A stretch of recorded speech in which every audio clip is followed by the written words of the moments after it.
नमस्कार विद्यार्थियों, मैं मिसेस वोरा आरएलटी कॉलेज अकोला से आपकी हिंदी की अध्यापिका।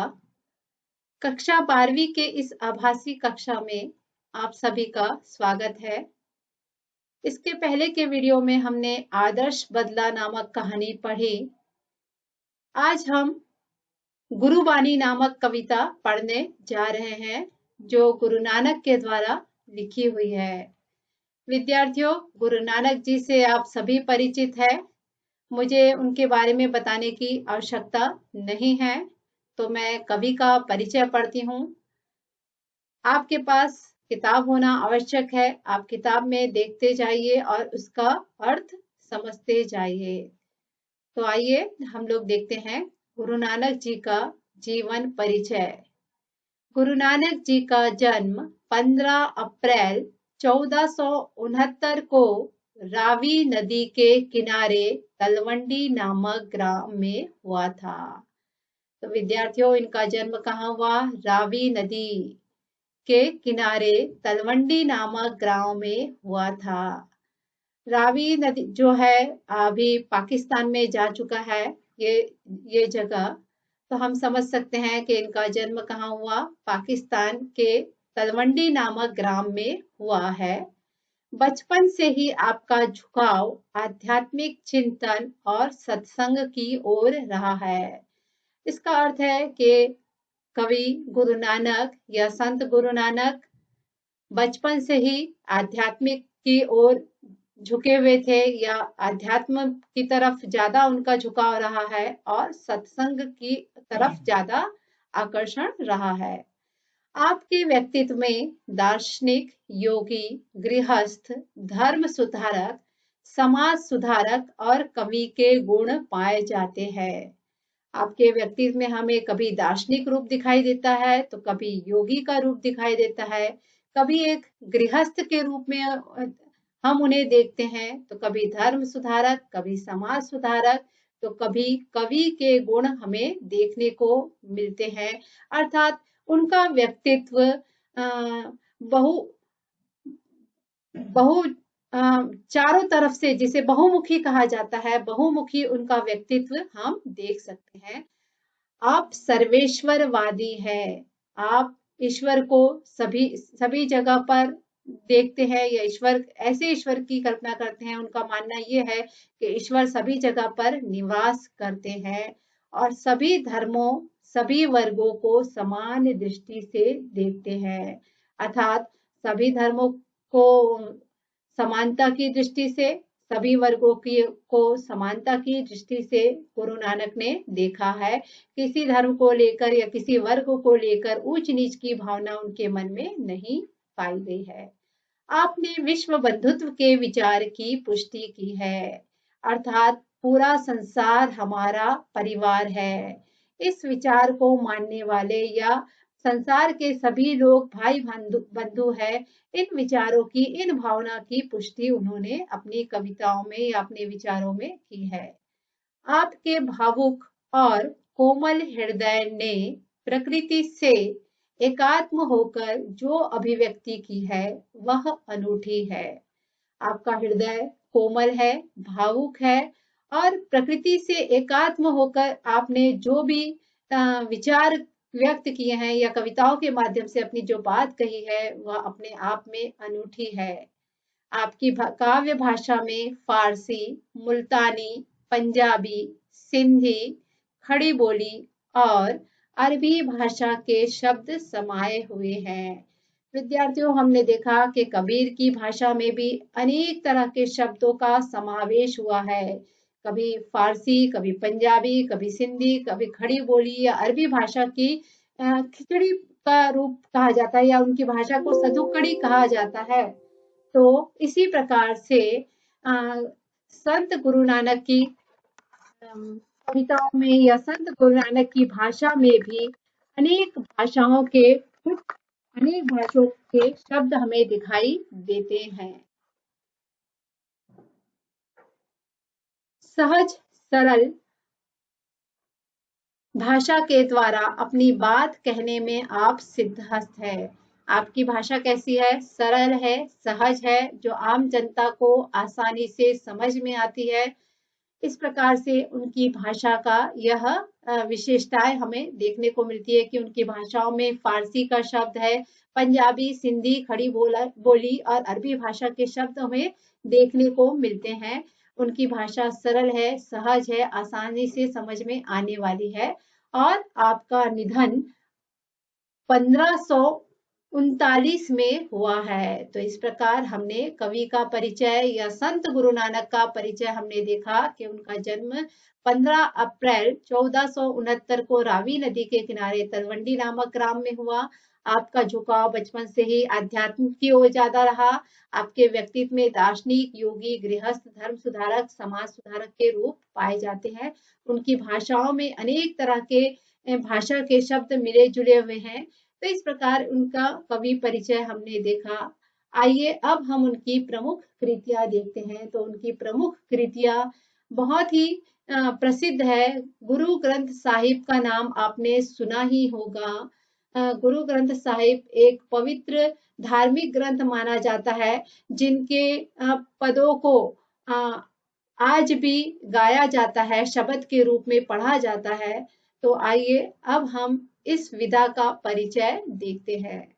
पद काव्य रचना की एक गेय शैली है। गुरु ग्रंथ साहिब में जो पद लिखे गए हैं, जो कविताएं लिखे गई है, वह गेय शैली में लिखी गई है। अर्थात गुरु ग्रंथ साहिब के पदों को आसानी से गाया जा सकता है। इसके विकास का मूल स्रोत लोक गीतों की परंपरा ही माना जा सकता है।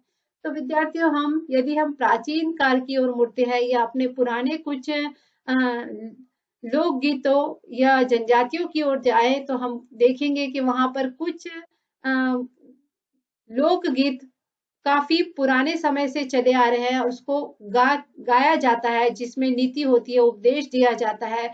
तो ठीक इसी प्रकार से संत गुरु नानक की जो कविताएं हैं या उनके पद जो है, वो गेय शैली में है। अर्थात उनकी कविताओं को गाया जा सकता है। और इन कविताओं का मुख्य उद्देश्य यही है कि इनको कविताओं के माध्यम से या लोक गीतों के माध्यम से इनमें सिखावन की बात या शिक्षा की बात कही गई है।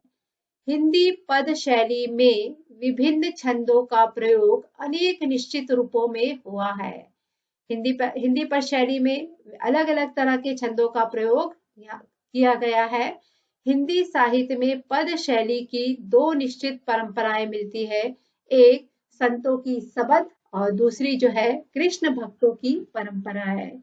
अर्थात यदि हम हिंदी साहित्य को देखें, तो पद शैली को जिन्होंने अपनाया है, वो दो लोगों में ज्यादा देखने को मिलती है। एक तो संतों के द्वारा गाए जाने वाले सबद में, और दूसरी जो है भक्ति काव्य में ही कृष्ण भक्तों की जो परंपराएं थी या कृष्ण भक्तों की जो कवियों थी, उनमें पद शैली देखने को मिलती है। तो आइए अब हम पाठ परिचय देखते हैं। प्रस्तुत दोहों तथा पदों में गुरु नानक ने गुरु की महिमा, कर्म की महानता, सच्ची शिक्षा आदि विषयों पर अपने विचार व्यक्त किए हैं। विद्यार्थियों, मध्ययुगीन काव्य में हमने कबीर को भी पढ़ा, संत दादू दयाल को देखा। अब हम संत गुरु नानक की कविताएं पढ़ने जा रहे हैं। गुरु नानक ने भी गुरु की महिमा का वर्णन किया है, कर्म की महानता को बताया है कि कार्य करते ही रहना चाहिए प्रत्येक व्यक्ति को, सच्ची शिक्षा क्या होती है आदि विषयों पर अपने विचार व्यक्त किए हुए हैं। मनुष्य के जीवन को उदात्त और चरित्रवान बनाने में गुरु का मार्गदर्शन, मनुष्य के उत्तम कार्य और सच्ची शिक्षा का बहुत बड़ा योगदान रहता है। मनुष्य के जीवन को उदात्त और चरित्रवान बनाने में, यदि हमारे चरित्र को बनाना है, हमारे जीवन को उदात्त बनाना है, तो हमें किसी गुरु के मार्गदर्शन की बहुत आवश्यकता होती है। और उस गुरु के मार्गदर्शन में ही रहकर हमारा चरित्र निर्माण होता है, ऐसा माना जाता है। मनुष्य के उत्तम कार्य और सच्ची शिक्षा के प्रति भी एक गुरु का मार्गदर्शन का बहुत ही बड़ा महत्व होता है। गुरु के मार्गदर्शन में हम अच्छे कार्य कर सकते हैं, हमारे चरित्र को बना सकते हैं। गुरु के द्वारा दिया जाने वाला ज्ञान ही शिष्य की सबसे बड़ी पूंजी है। तो यहाँ पर संत गुरु नानक के द्वारा दिए जाने वाला ज्ञान उनके शिष्यों के लिए सबसे बड़ी पूंजी मानी जा सकती है। संसार मनुष्य की जाति का नहीं अपितु उसके उत्तम कर्मों का सम्मान करता है। यहाँ पर बहुत बड़ी बात कही गई है विद्यार्थियों कि संसार मनुष्य की जाति का नहीं कि आप उच्च जाति के हैं इसलिए संसार के लोग आपका सम्मान करेंगे, आपका बखान करेंगे, लेकिन इसके लिए आपके कार्यों का सम्मान करेंगे। यदि आपने अच्छे कार्य किए हैं, अच्छे कर्म किए हैं, तो संसार के लोग उसका सम्मान करेंगे, ना कि आपकी बड़ी जाति का। मनुष्य का श्रेष्ठत्व उसके अच्छे कर्मों से सिद्ध होता है, ना कि उसकी जाति अथवा वर्ग से। गुरु नानक ने कर्म कांड और बाह्य आडंबर का घोर विरोध किया है। जैसा कि हमने कबीर को देखा है, कबीर ने भी धार्मिक कर्म कांड और बाह्य आडंबर का विरोध किया है। ठीक इसी प्रकार गुरु नानक ने भी कर्म कांड और बाह्य आडंबरों का घोर विरोध किया है। तो आइए विद्यार्थियों, आज हम पहले पद को पढ़ते हैं। जैसा कि पहले ही बताया जा चुका है कि इनके पद गेय शैली में है, अर्थात इनके पदों को गाया जाता है या गुरुद्वारा में हम इसे शब्द के रूप में पढ़ते हैं। तो आइए अब मैं पहला पद पढ़ने जा रही हूँ। नानक गुरु न चेतनी मनी आपड़े सुचेत, छूते तिल बुआड़ ज्यूं सुए अंदर खेत, खेते अंदर छुट्टिया कहू नानक सऊ नाह, फली अही फूली अही बपुड़े भी तन विच स्वाह। विद्यार्थियों, कविता का अर्थ पढ़ते पढ़ते मैं उनके शब्दों का अर्थ भी आपको बताते जाऊंगी। तो यहाँ पर कविता का अर्थ मैं पढ़ने जा रही हूँ। देखिए, नानक गुरु न चेतनी मणि आपड़े सुचेत।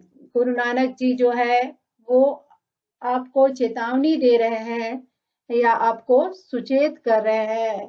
क्या कर रहे हैं कि जो मनुष्य गुरु के दिखाए मार्ग पर नहीं चलता और स्वयं को ही ज्ञानी समझता है, वो कैसा है? छूते तिल बुआड़ जीव सुए अंदर खेत, वह किसी सूने खेत में पड़े हुए खराब तिल की तरह होता है।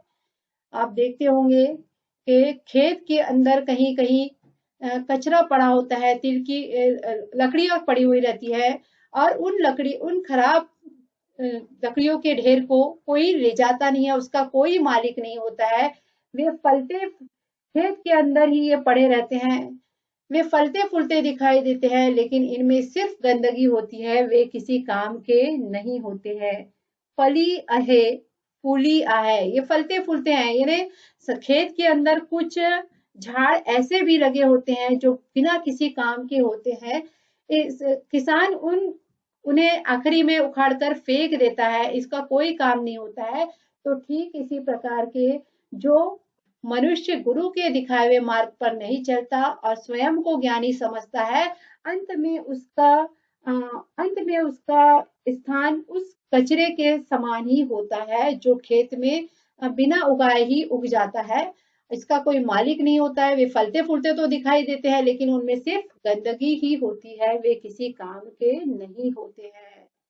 तो ठीक है विद्यार्थियों, आज के लिए इतना ही। नेक्स्ट वीडियो में हम लोग आगे के पाठ पढ़ेंगे या आगे की पंक्तियां, गुरु नानक की आगे की पंक्तियां हम पढ़ेंगे। धन्यवाद।